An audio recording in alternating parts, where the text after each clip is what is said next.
Llegó el día decisivo, el esperado supermartes de elecciones presidenciales que ha puesto en vilo a todo el país y me atrevo a decir que al mundo también, sobre todo por los perfiles políticos y agendas políticas de los dos candidatos a la presidencia de Estados Unidos. Pero precisamente para hablar de este tema me acompaña desde la Ciudad de México vía Zoom el señor César Aldama, internacionalista y analista político, todo un experto en la materia. César, buenas tardes, muchísimas gracias por haber aceptado nuestra invitación. Gracias a ustedes, Miguel. Un gusto, como siempre. César, basándonos en los cierres de campaña de los dos candidatos presidenciales, ¿quién, en tu opinión, de los dos llegó en mejor forma política a la jornada de hoy?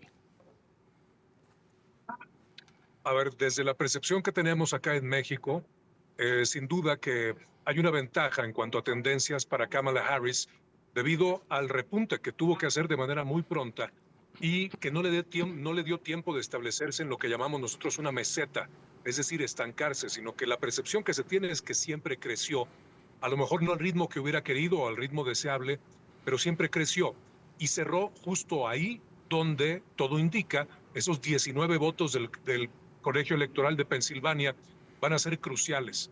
En el caso de Donald Trump, su cierre es un poco lo esperado, es decir, endureciendo aún más su postura y estableciendo con toda claridad qué es lo que él piensa y qué es lo que va a hacer su administración en caso de llegar con respecto a la migración. Así que un poco lo esperado en el caso de los republicanos y alentador, supongo, desde el punto de vista de los demócratas, el cierre de Kamala Harris. Ahora bien, basado en lo que acabas de decir, el historial de la vicepresidenta Kamala Harris, porque sigue siendo la vicepresidenta, a veces nos olvidamos de eso, pero ella sigue siendo la vicepresidenta. El historial de ella durante su estadía en la Casa Blanca como parte de la administración Biden, ¿le ha ayudado o le ha perjudicado? A ver, por supuesto que no le ha ayudado. Lo sorpresivo para quienes leemos las cosas, sobre todo desde el exterior, es que haya crecido aún con los negativos que cargaba la administración Biden. Es decir, se pudo separar lo suficiente para ser competitiva desde nuestra idea con respecto a los negativos que cargaba ya Joe Biden como candidato, pero sobre todo como presidente. Obviamente, una parte de eso se le va a cobrar a la candidatura de Kamala Harris, y eso es el techo que tenía ella como candidata, es decir, no podía crecer más allá de lo que la realidad de la administración en la que ella fue parte importante le ofreció al pueblo estadounidense. Ese era su techo. Vamos a ver, vamos a descubrir en próximas horas y próximos días si esto fue suficiente, si logró distanciarse suficiente de los negativos para ofrecer la opción que la gente está necesitando allá. Pero en términos de logros, porque lo que cuentan son los resultados, no las buenas intenciones. En términos de logros, ¿tú consideras que Kamala Harris consiguió arreglar algo durante los casi 4 años que estuvo al frente de la vicepresidencia de la Casa Blanca, en términos de logros? No. Bueno, por supuesto que en términos de logros, por ejemplo, desde el caso mexicano, el asunto de la migración fue algo que acabó cargándosele al gobierno mexicano, es decir, los logros que ella pudiera eventualmente presumir como comisionada especial para este tema en Centroamérica y México, en realidad, pues fueron asuntos que se convirtieron en tareas y en compromisos del gobierno mexicano. Es decir, yo no sé qué tan buenas noticias hayan sido para el gobierno estadounidense lo que ella con sus gestiones en Centroamérica y México llevó hacia la Casa Blanca. Hablando desde esa perspectiva, en el tema económico, bueno, pues ahí está, ¿no? Es uno de los principales cuestionamientos internos para la administración Biden, la pérdida del poder adquisitivo del pueblo estadounidense, sobre todo en temas de alimentos.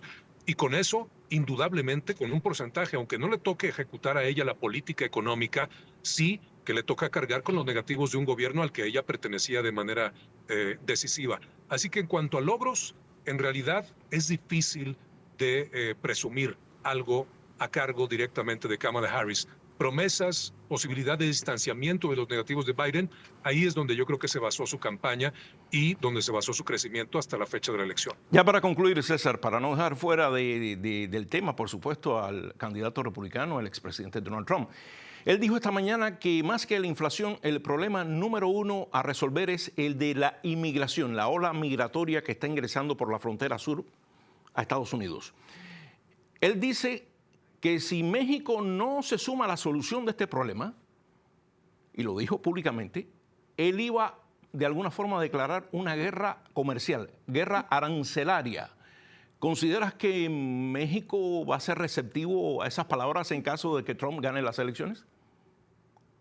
A ver, no, por supuesto que es un discurso muy agresivo, es muy frontal, muy confrontativo, pero le recordamos a todos nuestros amigos y amigas en Estados Unidos que eso ya lo vivimos. Es decir, esta es una película que ya vimos, sería en todo caso como una reedición o un Trump Reloaded, lo que estaríamos esperando desde México en caso de que él ganara la presidencia en estas semanas con la decisión de Estados Unidos, del pueblo estadounidense. Pero la verdad es que estamos bastante bien preparados y de hecho esa administración y la que eventualmente volvería a encabezar, saben que México sí se comportó como un aliado de Estados Unidos en estas que son las causas que esta parte de los republicanos han puesto hasta arriba de su agenda. En el tema migratorio, efectivamente, se destinaron desde el día 1, cuando vinieron, no nos gustó el tono, no nos gustó la amenaza de los aranceles, pero sin duda que el gobierno mexicano de la administración anterior actuó en consecuencia y se puso en la misma línea y se pudo colaborar y se tuvo crecimiento, un crecimiento positivo en la relación bilateral.